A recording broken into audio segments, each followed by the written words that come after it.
दुल्हन वाली सरकार, बाबा जिंदा पीर, जूते वाली सरकार, बाबा जी टप साईं सरकार, दरबार हजरत बाबा ईट पीर सरकार,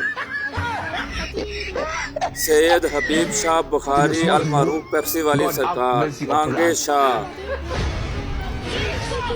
बाबा जी तोता साईं सरकार, दरबार गोरे शाह,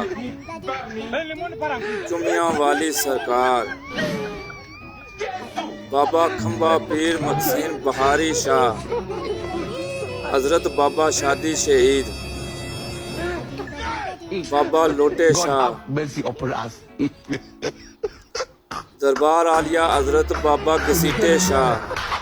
बाबा करारे वाली सरकार, दरबार बाबा आजी शेर बूरे वाला, पीर शलवार शाह, सरकारी मुर्गा साहब,